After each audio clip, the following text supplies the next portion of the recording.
Nuestro amante Padre Celestial, una vez más, nuestros corazones rebosan de gratitud por el don precioso de tu santa palabra. Pedimos, Señor, que al abrir esa palabra con reverencia, tu Espíritu Santo se acerque a nosotros y nos enseñe, pues queremos aprender cuál es tu voluntad para nosotros. Nos encomendamos pues en tus manos, agradeciéndote por tu compañía, porque te lo pedimos en el nombre de Jesús. Amén.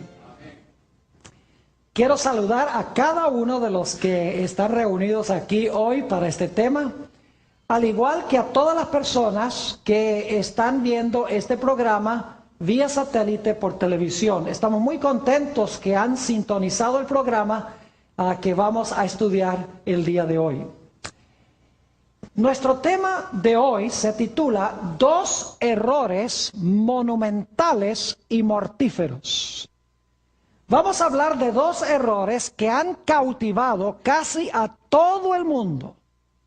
Hay muy pocos que no han aceptado estos errores. Es más, estos dos errores son gemelos. Es decir, si la gente cree uno de los errores, automáticamente va a creer también el otro. Están interconectados, en otras palabras. No puede una persona creer uno de los errores sin creer al mismo tiempo el otro error, porque los dos están estrechamente relacionados uno con el otro. Ahora, vamos a llevar en nuestro tema de hoy un orden muy lógico.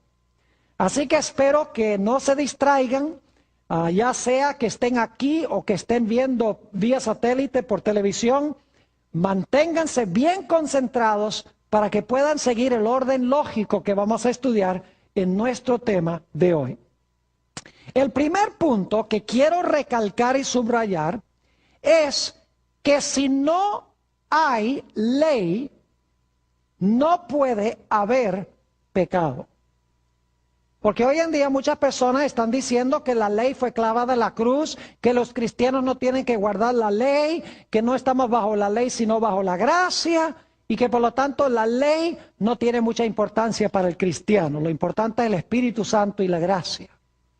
Pero quiero mostrarles al comenzar nuestro tema que si no hay ley, no puede haber pecado. Vamos a leer algunos versículos en el Nuevo Testamento y luego vamos a ir a Génesis. Estamos empezando ahora fuera de Génesis, pero más adelante vamos a ir al primer libro de la Biblia. Note lo que dice Romanos, el capítulo 3 y el versículo 20.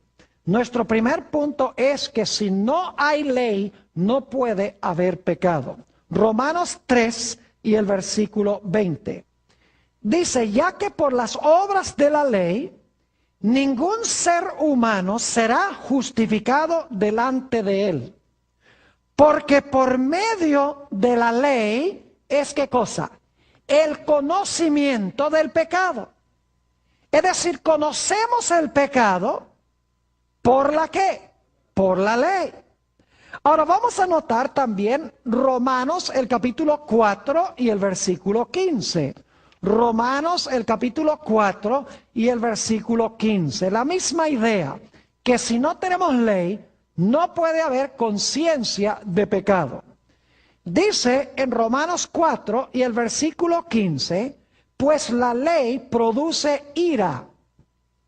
Y algunos dicen, como la ley produce ira, la ley es mala. Porque solo una cosa mala puede producir ira.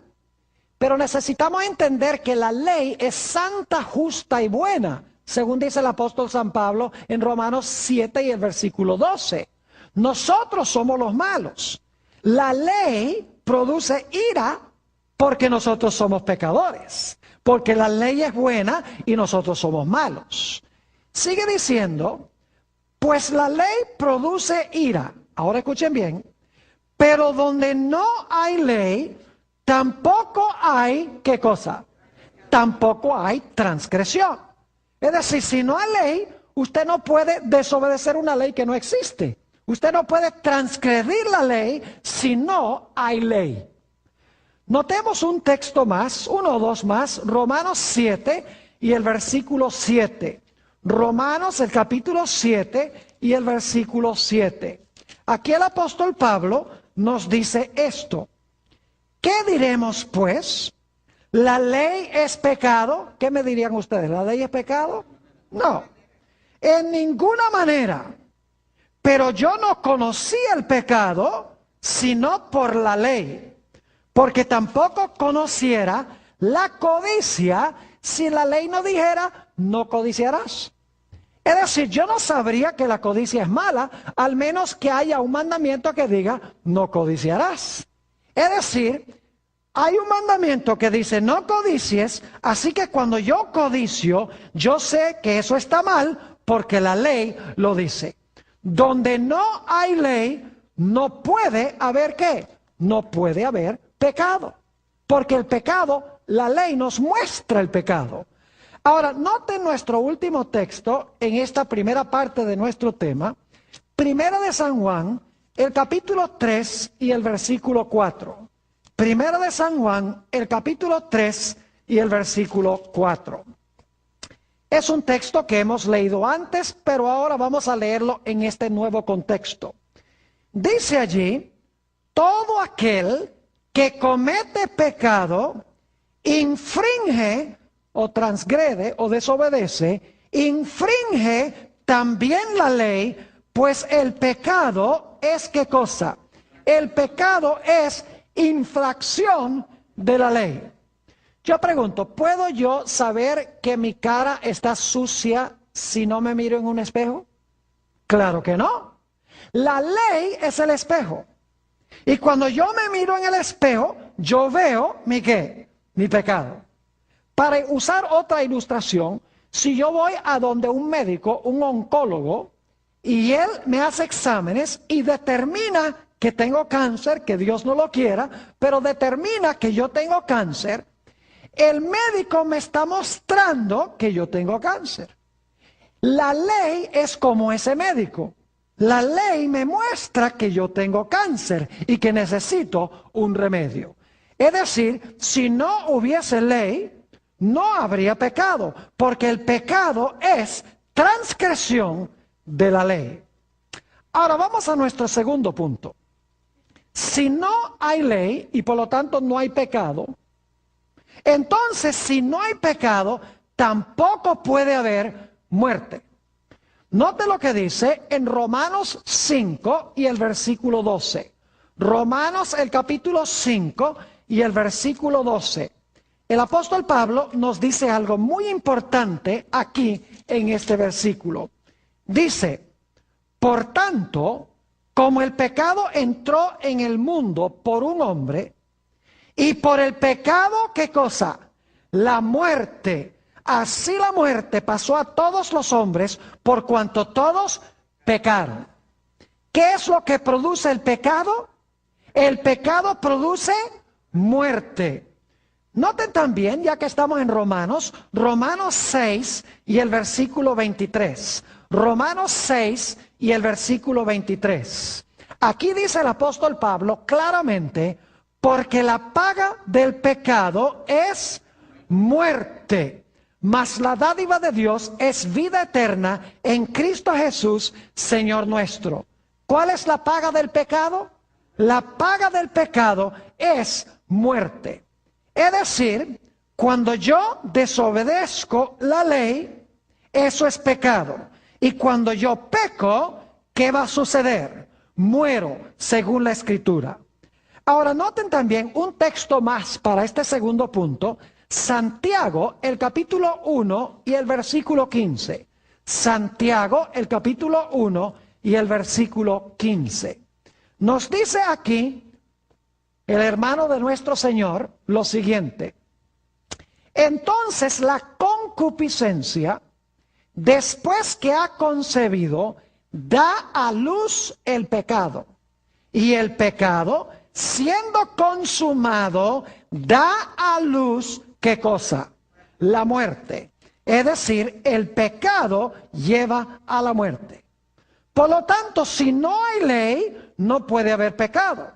Y si no hay pecado, no puede haber ¿qué? No puede haber muerte. Pero ahora vamos a nuestro tercer punto en el orden lógico que llevamos. Si no hay ley y por lo tanto no hay pecado, y si no hay pecado y por lo tanto no hay muerte, eso tendría que significar que yo soy ¿qué cosa? Inmortal.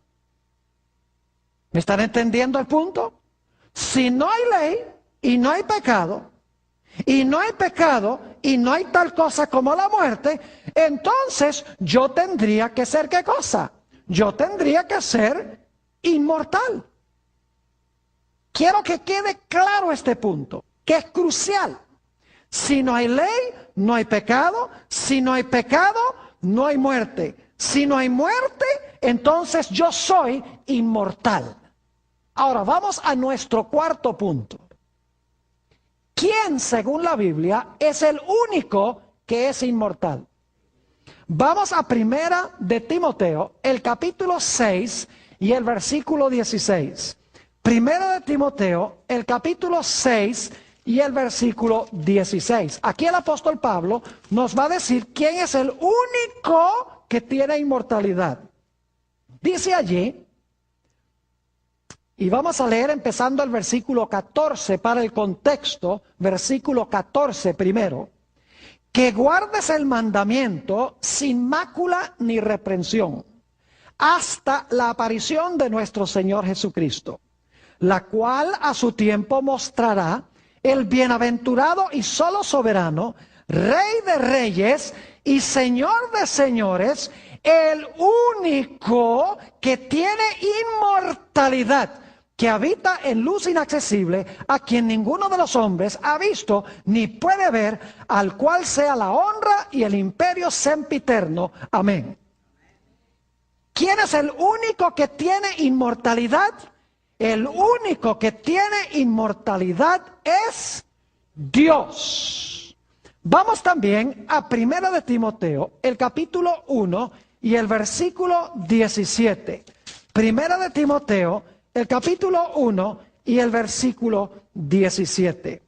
Dice, por tanto, al Rey de los siglos, ahora escuchen bien, inmortal, invisible, al único y sabio Dios, sea honor y gloria por los siglos de los siglos. Amén. Fíjense que dice, por tanto, al Rey de los siglos, inmortal. ¿Quién es el único que posee inmortalidad? Solamente Dios posee inmortalidad. Nosotros no tenemos inmortalidad. Es más, la Biblia dice que nosotros tenemos que buscar la inmortalidad. Si hay que buscarla, no la tenemos. Noten Romanos, el capítulo 2 y el versículo 7, para que quede claro este punto. Romanos, el capítulo 2 y el versículo 7. Dice aquí el apóstol San Pablo, vida eterna a los que perseverando en el bien hacer, ahora escuchen, buscan gloria y honra e inmortalidad. Yo pregunto, ¿nosotros tenemos que buscar inmortalidad? Claro que sí. La Biblia dice que debemos buscarla. Si debemos buscarla, entonces no la tenemos como nuestra propiedad. ¿Está claro ese punto? Ahora repasemos lo que hemos estudiado hasta ahora. Punto número 1. Si no hay ley, no hay ¿qué? No hay pecado. Punto número 2. Si no hay pecado, no hay muerte. Punto número 3. Si no hay muerte, yo tendría que ser inmortal. Punto número 4. Solamente Dios es ¿qué? Inmortal. Ahora, hemos llegado a un punto muy crucial en nuestro estudio. Le voy a hacer en un momento una pregunta y tienen que tener una mente bien perspicaz para captar el punto que quiero recalcar. Si no hay ley, no hay pecado. Si no hay pecado, no hay muerte. Si no hay muerte, yo tengo que ser inmortal. Pero solo Dios es inmortal. Lo cual significa que entonces, si Dios es el único que tiene inmortalidad, y yo soy inmortal porque no hay ley y no hay pecado, yo tengo que ser ¿qué? Yo tengo que ser, lo captaron, yo tengo que ser Dios. ¿Me están entendiendo? Repito de nuevo, si no hay ley no hay pecado, si no hay pecado no hay muerte, si no hay muerte yo soy inmortal, pero como solo Dios es inmortal, yo tendría para ser inmortal que ser ¿qué? Tendría que ser Dios. Ahora, ¿cuáles son los dos grandes errores que cree casi todo el mundo? En primer lugar, la idea de que la ley ya no existe para el cristiano o no se aplica al cristiano. El segundo error es la idea de que el hombre por naturaleza es ¿qué? Inmortal. Es decir, que el hombre tiene inmortalidad propia, que cuando el hombre muere hay algo que tiene por dentro que sale del cuerpo y sigue viviendo porque es inmortal.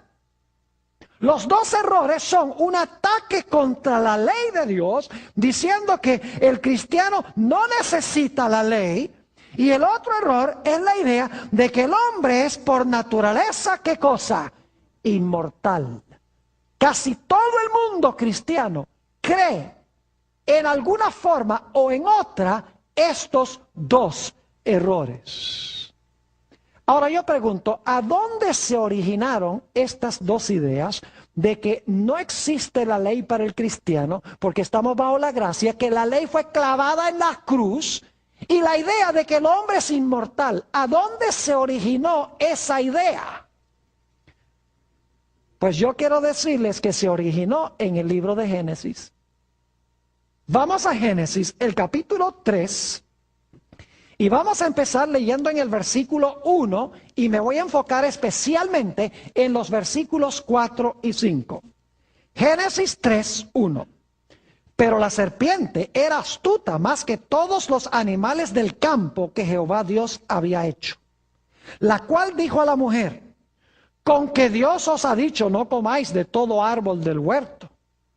Y la mujer respondió a la serpiente: del fruto de los árboles del huerto podemos comer, pero del fruto del árbol que está en medio del huerto, dijo Dios, no comeréis de él, ni le tocaréis para que no muráis. Es decir, Dios dijo que no comiéramos de ese árbol, porque si comemos de ese árbol, vamos a ¿qué? A morir. Si iban a morir, significa que el hombre no tenía, ¿qué cosa? Inmortalidad inherente y propia, porque inmortalidad significa que no se puede ¿qué? Que no se puede morir, pero el hombre podía morir, según dice en Génesis 3 y el versículo 4. Espero que los que están viendo por televisión estén escuchando con cuidado lo que estamos hablando, porque es muy importante, al igual que los que están aquí. Noten el versículo 4. Entonces la serpiente dijo a la mujer: no moriréis. Le está diciendo, tú no eres ¿qué? Tú no eres mortal. Tú puedes desobedecer el mandato de Dios y seguir ¿qué? Seguir viviendo para siempre, porque tú eres ¿qué cosa? Inmortal. Ese es el primer error. Ahora noten el segundo en el versículo 5. Sino que sabe Dios que el día que comáis de él, es decir, no vas a morir, no eres mortal, no eres mortal, sino inmortal, sino que sabe Dios que el día que comáis de él, serán abiertos vuestros ojos, y ahora escuchen bien, y seréis como Dios, sabiendo el bien y el mal. Yo pregunto, ¿quién es el único en este universo que puede definir qué es bueno y qué es malo? Dios. ¿Dónde se origina la definición del bien y del mal? ¿Se origina con quién? Con Dios. ¿Y a dónde se encuentra la revelación especialmente de lo que es bueno y lo que es malo? ¿A dónde se encuentra? Díganme ustedes. En la ley de Dios, los 10 mandamientos. Yo pregunto, ¿adulterio es malo? Sí. ¿Robar es malo? Sí. ¿Matar es malo? Sí. ¿Adorar a otros dioses es malo? ¿Idolatría está mal? ¿Codiciar está mal? Claro que sí. Es decir, la definición de lo bueno y lo malo está en la ley de Dios. ¿Y quién dio esa ley? Bueno, si es la ley de Dios, ¿la dio quién? Dios. Dios define lo que es bueno y lo que es ¿qué? Y lo que es malo, en su santa ley. Pero ¿qué es lo que le está diciendo Satanás a Eva? Le está diciendo, mira, tú no tienes que depender de Dios para que Él te diga qué es bueno y qué es malo. Porque si tú eres inmortal, porque tú no vas a morir, si tú eres inmortal, entonces tú eres ¿qué? Tú eres Dios. Y si tú eres Dios, tú no necesitas que Dios te diga qué es bueno y qué es malo, sino tú misma, siendo Dios, vas a saber qué es bueno y qué es malo. Tú serás tu propia fuente de ética. Tú serás tu propia fuente de saber lo que es bueno y lo que es malo. Y no tienes que depender de que Dios te diga que esta ley es buena y que eso es malo. Si tú eres Dios y tú eres inmortal, tú vas a saber lo que es bueno y malo sin que Dios te lo defina en su santa ley. Es decir, tenemos aquí en Génesis los primeros dos errores de la historia que se han proliferado en el mundo hoy. Y es la idea de que no necesitamos la ley para definirnos el bien y el mal. Y que el hombre por naturaleza es ¿qué cosa? El hombre por naturaleza es inmortal. Y si no creen que el mundo cree eso, hay toda clase de apariciones de tales llamados ángeles a la gente. Dicen que son difuntos, que vuelven a hablar con los vivos. Los ángeles no son seres humanos, los ángeles existieron antes que existiera un ser humano, mis queridos amigos. Dice en Job 38:7 que cuando Dios hizo este mundo, las estrellas del cielo cantaron, y las estrellas representan ángeles, ya estaban aquí. Es decir, los ángeles no son espíritus desencarnados que vuelven a hablar con los vivos. ¿Y qué diríamos de las apariciones de la Virgen María, tales llamadas? ¿Y qué diríamos de aquellas personas que tratan de comunicarse con los muertos a través de un individuo, de un medium? O de un canalizador, como les dicen hoy en día. ¿Qué diríamos de todas las películas que está produciendo Hollywood? Con lo sobrenatural, con la idea de que los muertos no están muertos. ¿Qué diríamos en los púlpitos de las iglesias cristianas, a donde se está diciendo que cuando tú te mueres, te vas directo al cielo? Si fuiste bueno o si fuiste malo, se va tu alma al infierno. Mi pregunta es, si cuando yo me muero, me voy al cielo, entonces ¿a qué viene a buscarme Jesús cuando venga? Si ya me fui. ¿Me están entendiendo lo que estoy diciendo? El mundo cristiano ha asimilado estos dos errores. Un ataque contra la ley y un ataque contra Dios como nuestra única fuente de vida. Ahora volvamos otra vez a Génesis, el capítulo 2, 16 y 17. Génesis 2 y el versículo 16 y 17. Hemos leído esto muchas veces, pero hay que leerlo cada vez más, porque es básico para todo lo que enseña la Escritura. Dice en el versículo 15, tomó pues Jehová Dios al hombre y le puso en el huerto de Edén para que lo labrara y lo guardase. Versículo 16, y mandó Jehová Dios al hombre diciendo, de todo árbol del huerto comerás, mas del árbol de la ciencia del bien y del mal no comerás, porque el día que de él comieres, ciertamente ¿qué? Ciertamente morirás. Yo pregunto, ¿quién fue el que definió lo que es bueno y lo que es malo en el huerto del Edén? Fue Dios. Y según hemos estudiado, en ese solo mandato se encontraban todos los ¿qué? Todos los 10 mandamientos. Ya hemos estudiado eso, no voy a volver otra vez a ese punto. Todos los 10 mandamientos estaban ahí. Dios le dice a Adán y Eva, mire, yo les doy esta ley a ustedes. Ustedes obedecen la ley, van a vivir. Pero si ustedes desobedecen mi ley, eso va a ser ¿qué cosa? Eso se llama pecado. Si ustedes transgreden mi ley, desobedecen mi ley, eso es lo que se llama ¿qué? Pecado. Nota lo que dice Romanos 5 y el versículo 12. Yo pregunto, ¿Adán pecó cuando quebrantó la ley de Dios? Claro que sí. Dice en Romanos, el capítulo 5 y el versículo 12, Romanos 5 y el versículo 12, por tanto, como el pecado entró en el mundo por un hombre, y por el pecado la muerte, así la muerte pasó a todos los hombres, por cuanto todos pecaron. Yo pregunto, ¿Adán pecó? Dice aquí, por tanto, como el pecado entró en el mundo por un hombre. Yo pregunto algo, ¿qué es el pecado según hemos estudiado? El pecado es transgresión de la ley. ¿Cómo puede haber Adán desobedecido la ley si no había ley? ¿Me están entendiendo lo que estoy diciendo? La ley existía. En ese mandamiento se encontraba toda la ley de Dios. Y Dios le dice a Adán, mira, si tú quebrantas mi ley, eso va a ser pecado. Y si tú pecas, ¿qué va a venir? Oh, si tú pecas, va a venir como consecuencia, ¿qué cosa? La muerte. Dios le dijo a Adán después que pecó, polvo eres y al polvo serás ¿qué? Polvo eres y al polvo serás tornado. ¿Están viendo los puntos? La ley. Si quebrantas mi ley, ¿eso es qué? Pecado. Si cometes pecado, va a venir ¿qué cosa? Muerte. Estamos llevando el mismo orden que, el mismo orden lógico con que empezamos este tema. Ahora, ¿qué sucedió cuando Adán y Eva comieron del árbol de la ciencia del bien y del mal? Dios los lanzó fuera del huerto. Note lo que dice Génesis, el capítulo 3 y el versículo 23. Génesis 3 y el versículo 23. Dios los lanza fuera. Dice allí en el versículo 23, y sacó Jehová del huerto del Edén para que labrase la tierra de que fue tomado. ¿Qué pasó cuando Adán transgredió la ley de Dios y se hizo reo de muerte porque pecó? ¿Qué fue lo que hizo Dios? Lo sacó del huerto por haber desobedecido ¿qué cosa? La santa ley de Dios. Ahora yo pregunto, ¿por qué lo sacó del huerto? Noten Génesis 3 y el versículo 22. Dice, y dijo Jehová Dios, he aquí el hombre es como uno de nosotros sabiendo el bien y el mal. Ahora, alguno dirá, ve, ellos ahora sabían el bien y el mal, como Dios. Lo que pasa es que Satanás estaba exagerando en qué sentido iban a ser Dios.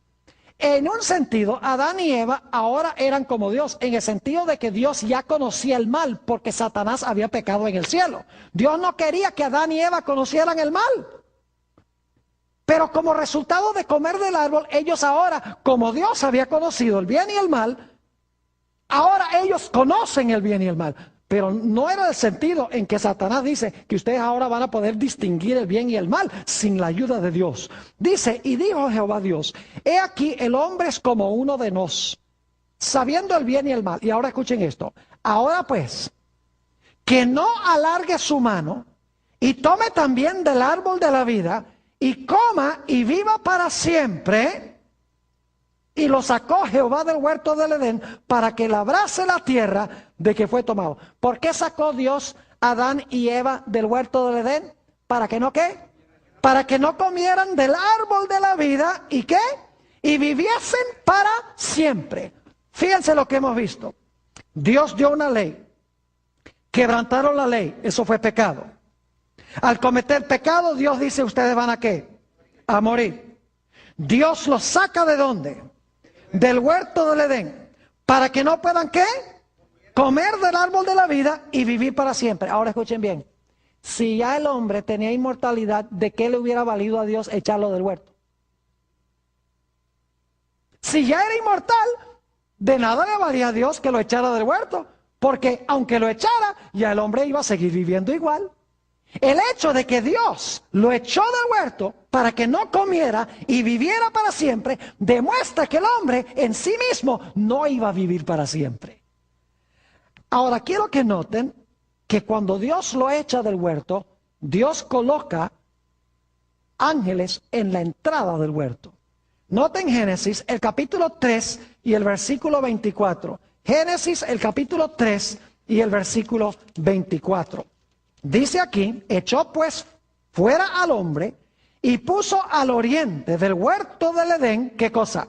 Querubines, son ángeles, y una espada encendida que se revolvía por todos lados para guardar el camino del árbol de la vida.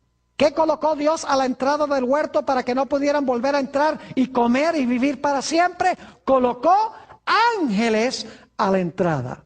Y quiero que noten lo que vino como resultado. Dos cosas. Y solamente voy a mencionar estos versículos. En Génesis 3:17 dice que entró a la tierra la maldición. Dice, por cuanto obedeciste la voz de tu mujer y comiste del árbol de que te mandé, diciendo que no comieses, maldita será la tierra por causa de ti. Es decir, entró a la tierra, ¿qué cosa? La maldición. Y saben que en Génesis 3 y 4 se usa esa palabra maldición 3 veces. Se usa también para describir a Caín cuando mató a su hermano. Dice, maldito serás. Es decir, ahora como consecuencia del pecado entra la maldición. Y también según Génesis 3:19 entra la muerte. Ahora repasemos todo este proceso. Dios tenía una ley. En ese mandamiento se encontraban todos los 10. Cuando Adán y Eva quebrantaron esa ley, pecaron.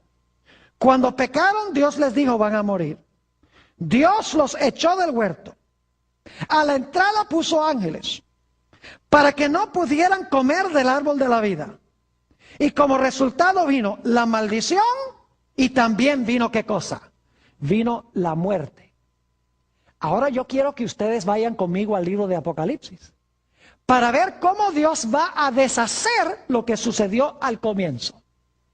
Note lo que dice Apocalipsis, el capítulo 22 y el versículo 14. Apocalipsis, el capítulo 22 y el versículo 14.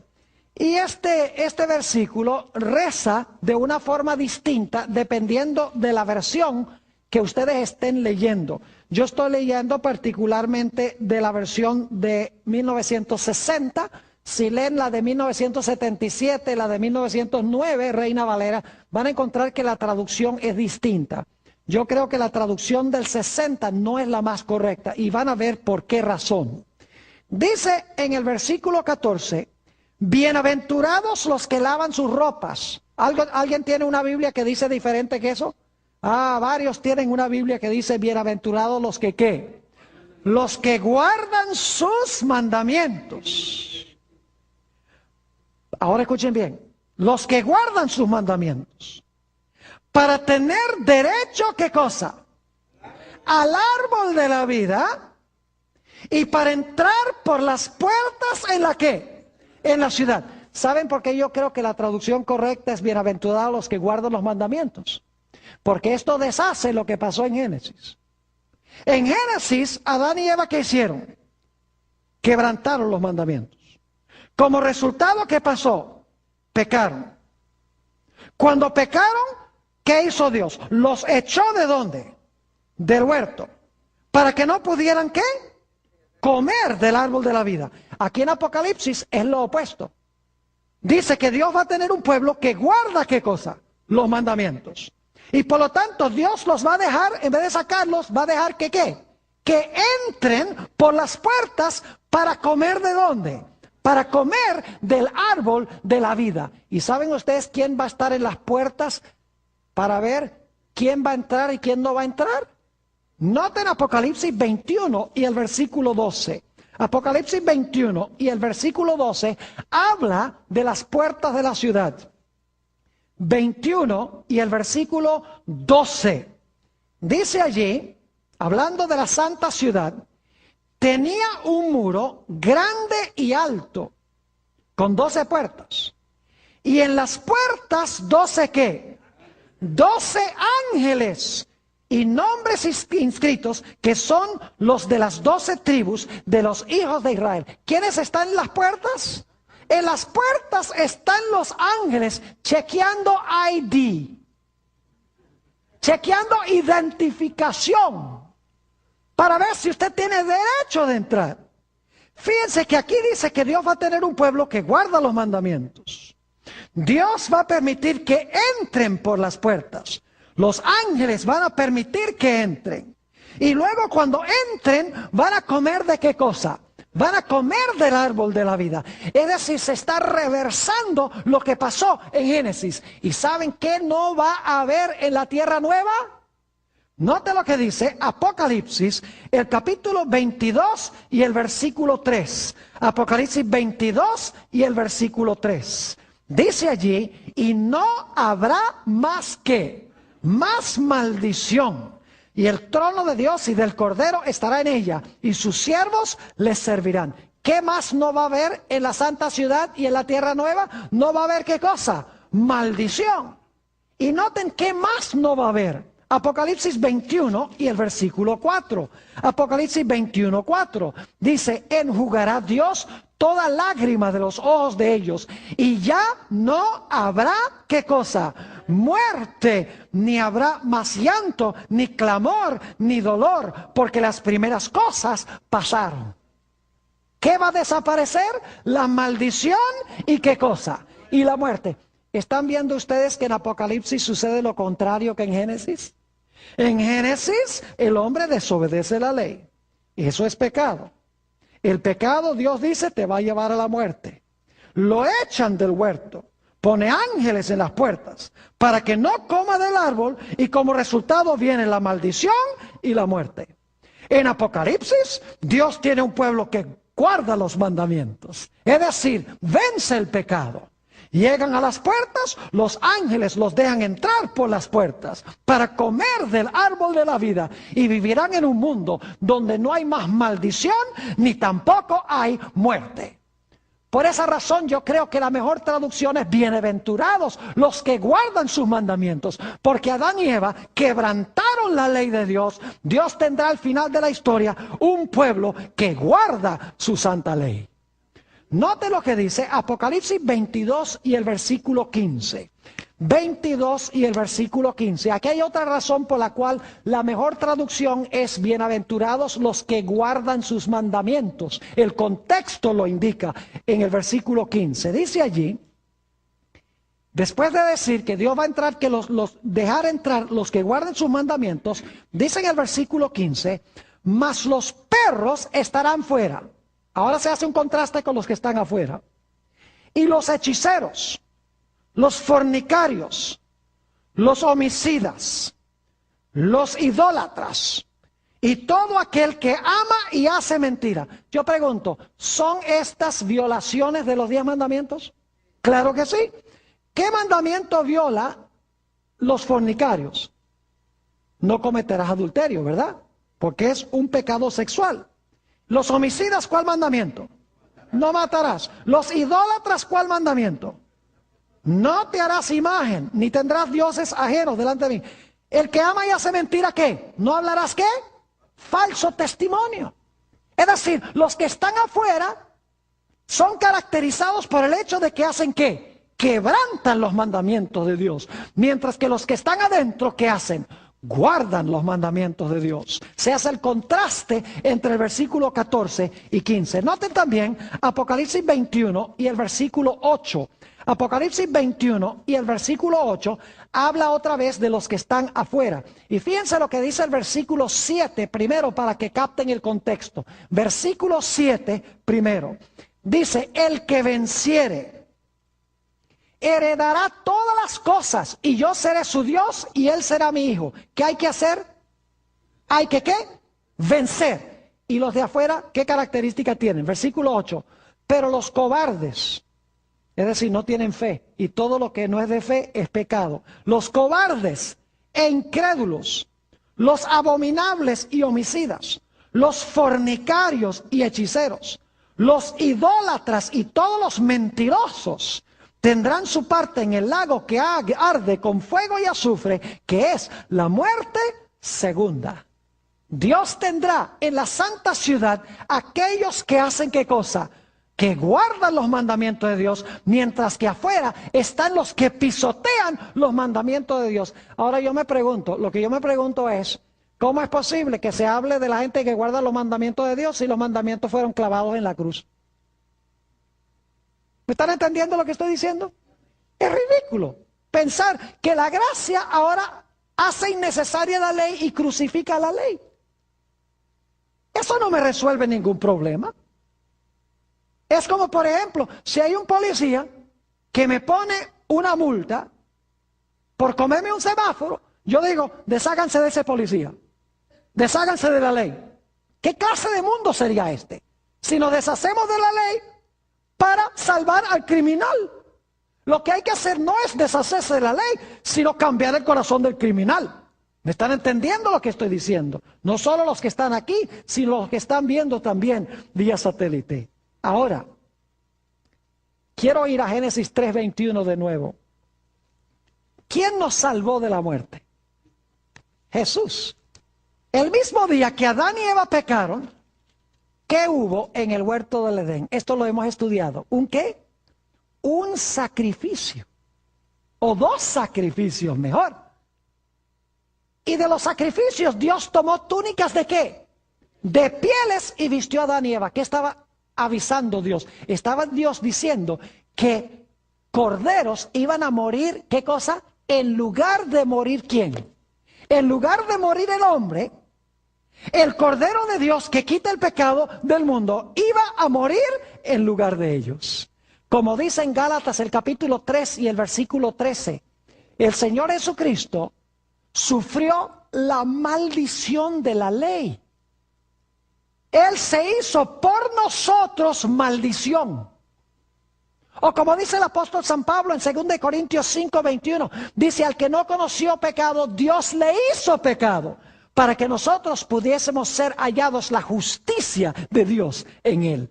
Es decir, Jesús murió la muerte que yo debo morir para que yo pueda, ¿qué? Vivir.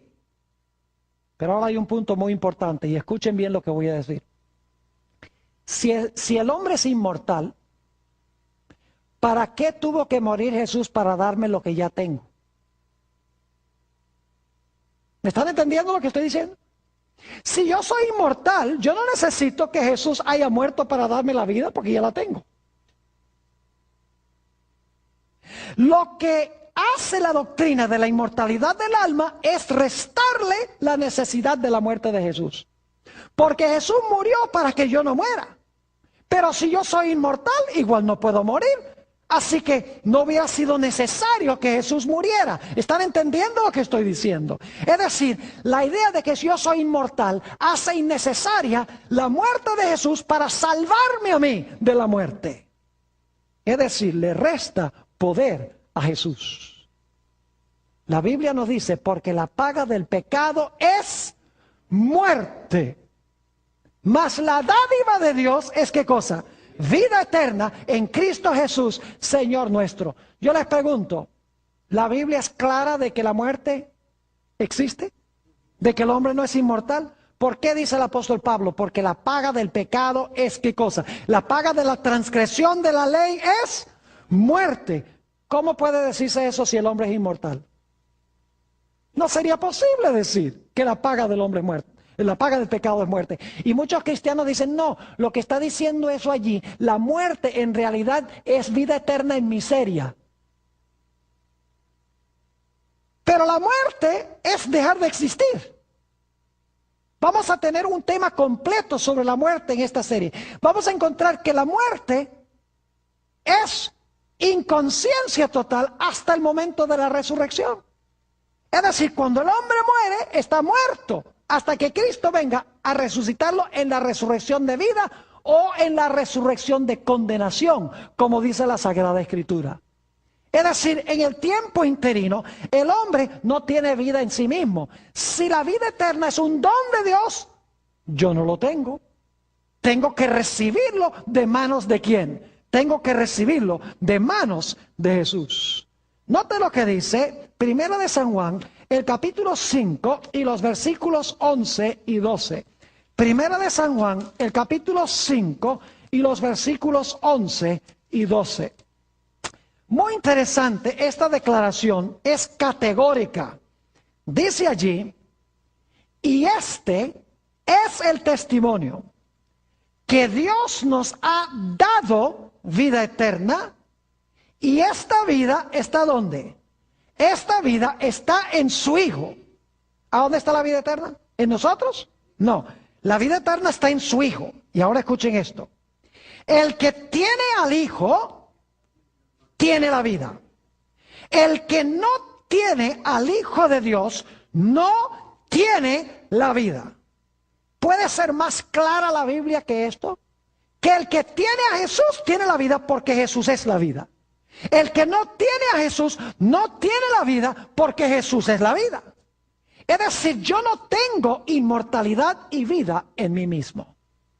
¿Saben ustedes que estos dos errores se van a proliferar, según la Biblia, muchísimo en el mundo al final de la historia? Tanto el espiritismo, y no estoy hablando de ese espiritismo craso a donde uno va a un salón oscuro y entonces tiene una bola de cristal o se agarran todas las manos para llamar a alguien de entre los muertos. Hoy en día el espiritismo es mucho más refinado, es mucho más sofisticado el espiritismo hoy. Lo único que tienen que hacer es mirar en la televisión a Walter y las estrellas. Ese es un espiritismo sofisticado. La astrología es espiritismo. La idea de que uno puede comunicarse con los muertos es espiritismo. La idea de que uno puede leer el destino en las estrellas es espiritismo. Es decir, el espiritismo es muy extenso. Es no solamente meterse en un salón oscuro para tratar de llamar a una persona que está muerta para que le revele a uno el pasado o el futuro. La Biblia también dice que en los últimos días, además de los espíritus de demonios haciendo señales para engañar a los moradores de la tierra y de todo el mundo, dice también la Biblia que en los últimos días los cristianos se van a lanzar en contra de la santa ley de Dios. Note lo que dice en San Mateo 24 y el versículo 12. San Mateo, el capítulo 24 y el versículo 12. Es muy interesante este versículo y necesito explicarles el significado de una palabra muy importante aquí. Dice en el versículo 12, y por haberse multiplicado la ¿qué? La maldad, el amor de muchos se ¿qué? Se enfriará. Hay gente que va a tener amor, pero por la maldad se van a ¿qué? Se van a enfriar. El amor se va a enfriar. Ahora, ¿qué significa esa palabra maldad? Escuchen bien. Es la mismita palabra que aparece en 1 de Juan 3:4, donde dice que el pecado es infracción de la ley. Ustedes no lo sabrían por la traducción, porque dicen, bueno, aquí dice maldad y allá dice infracción de la ley. Pero si ustedes van al idioma original en que fue escrito el Nuevo Testamento, ustedes van a encontrar que esta palabra maldad es la mismita palabra que se traduce infracción de la ley. Es decir, aquí se podría traducir esto: y por haberse multiplicado la transgresión de la ley, el amor de muchos se ¿qué? El amor de muchos se enfriará. Leímos en nuestro último tema, San Mateo, el capítulo 7 y el versículo 21 al 23. Vamos allí nuevamente. San Mateo 7 y el versículo 21 al 23. Aparece esta mismita palabra, infracción de la ley, para que vean que aún cristianos en los últimos días van a infringir la ley de Dios. Porque van a creer que la ley de Dios ya no está vigente para el cristiano, que lo único que importa es la gracia o el Espíritu Santo. No me entiendan mal, yo creo en el Espíritu Santo, pero la Biblia dice que Dios le da su Espíritu Santo a los que le obedecen. Yo creo en el amor, pero la Biblia dice que el amor es el cumplimiento de la ley. Hay que dar definiciones correctas a estas cosas. Noten San Mateo 7:21. No todo el que me dice, Señor, Señor, entrará en el reino de los cielos, sino el que hace la voluntad de mi Padre que está en los cielos. No el que dice Señor, Señor, sino el que ¿qué? El que hace la voluntad de Dios. Versículo 22. Muchos me dirán en aquel día, Señor, Señor, ¿no profetizamos en tu nombre? ¿Y en tu nombre echamos fuera demonios? ¿Y en tu nombre hicimos muchos milagros? Yo pregunto, ¿esos milagros eran genuinos? No. ¿Ese echar fuera demonios era genuino? No. ¿Esas profecías eran genuinas? No. Porque fíjense lo que dice Jesús, versículo 23. Y entonces les declararé, nunca os conocí. Ni cuando estaban haciendo los milagros, fíjense. Nunca os conocí. Apartaos de mí, hacedores de maldad. La misma palabra que se puede traducir los que transgreden o desobedecen la ley de Dios. Yo pregunto, ¿va a haber mucha gente en los últimos días que van a hacer milagros y van a lanzar demonios y van a dar muchas profecías que Jesús va a decir, yo no los conozco a ustedes porque son transgresores de mi ley? Claro que sí. Y la Biblia dice que van a odiar, Satanás va a odiar a esta gente, porque dice en Apocalipsis 12:17 que el dragón se airó contra la mujer y se fue a hacer guerra contra el remanente de la simiente de ella, los cuales guardan los mandamientos de Dios y tienen el testimonio de Jesucristo. Yo me pregunto, ¿cómo es que Dios puede tener un pueblo que guarda los mandamientos si fueron clavados en la cruz? Es que no tiene sentido. Pero la gente, los cristianos, se comen el cuento. Los ministros se paran y predican estas cosas y todo el mundo dice aleluya y amén, sin pensar y sin estudiar la Biblia por ellos mismos. Por favor, escuchen los que están viendo vía satélite, por televisión. Ustedes también aquí. Estos son asuntos de vital importancia. Los dos ataques de Satanás al final de la historia va a ser contra la ley y contra la idea de que el hombre es mortal. Ahora, yo quisiera tratar un último punto antes de terminar. Algunos dicen, pero pastor, la Biblia dice que somos salvos por la gracia a través de la fe. ¿No creemos eso? Claro que sí. Nota lo que dice Efesios, el capítulo 2 y el versículo 8 y 9. Efesios, el capítulo 2 y los versículos 8 y 9. No quiero que alguien me entienda mal y diga, el pastor Born no cree en la gracia. El pastor Born cree que la gente se salva guardando la ley. No, no, no, no. La gente se salva por la gracia de Jesús y por amor a Jesús guarda la ley. Si no guarda la ley es porque no ha recibido la gracia de Jesús. Porque Pablo dice que somos justificados por la fe sin las obras de la ley. Mientras que Santiago dice, ¿no viste que Abraham y Rahab fueron justificados por obras? Y algunos dicen, hay contradicción en la Biblia, porque Pablo dice justificados por la fe sin obras, y Santiago dice que fue justificado Abraham por obras. Lo que pasa es que Pablo y Santiago están mirando dos diferentes problemas. Pablo está tratando con aquellas personas que dicen, oh, yo soy salvo por fe y no importan mis obras. Mientras que Santiago está tratando con aquellas personas que dicen, yo soy salvo por fe, y tratan mal a la gente y dicen que de todas maneras son salvos. Es decir, el apóstol Pablo está tratando con la gente que profesa obrar mucho y ser salvos por fe, mientras que Santiago tiene que ver con aquellas personas que dicen que tienen fe y no obran nada. Ahora, noten Efesios 2 y el versículo 8 y 9. Porque por gracia sois salvos. ¿Cómo somos salvos? Por gracia. Por medio de la fe.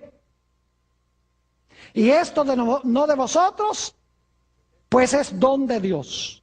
No por obras para que nadie se gloríe. ¿Cómo somos salvos? Por gracia a través de la ¿qué? A través de la fe. Y alguno dice, ve, ahí está clarito, pastor, que las obras no importan, porque el apóstol Pablo dice que somos salvos por gracia a través de la fe. Y esto no es de nosotros, es don de Dios. No por obras para que nadie se gloríe. Lo que pasa es que la gente no lee el versículo 10. ¿Ve? Hay que leer el siguiente versículo. Cuando somos salvos por gracia a través de la fe, ¿qué va a pasar? Versículo 10. Porque somos hechura suya, creados en Cristo Jesús, es decir, hemos nacido de nuevo cuando somos salvos por gracia, creados en Cristo Jesús. ¿Para qué? Para buenas obras, las cuales Dios preparó de antemano para que anduviésemos en ellas. ¿Espera Dios que produzcamos buenas obras? Sí, cuando hemos sido creados en Cristo Jesús como nuevas criaturas, vamos a andar en las obras que Dios creó para que andásemos en ellas. Permítame darles una ilustración para que podamos entender. Cuando ustedes arrancan su carro por la mañana, ¿cuáles ruedas se mueven primero? ¿Las de adelante o las de atrás?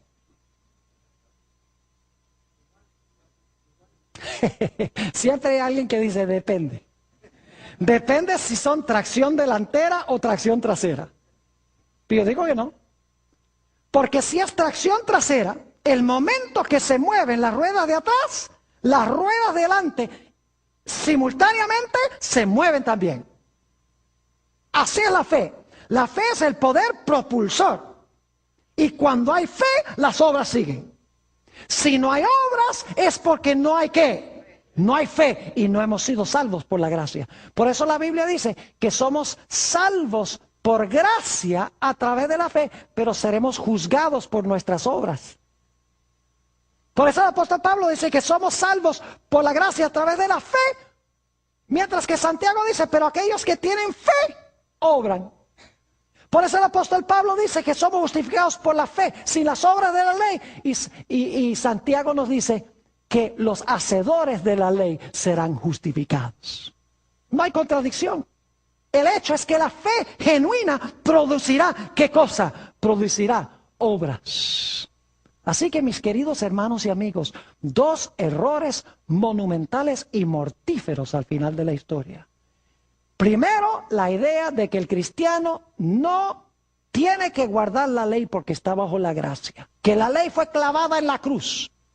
Y la segunda idea, la idea de que el hombre por naturaleza es inmortal, tiene un alma inmortal, que ni siquiera Dios le puede quitar la vida. Dos errores que van a cautivar casi a todo el mundo. Que el Señor, por su gracia, nos libre de estos dos grandes errores.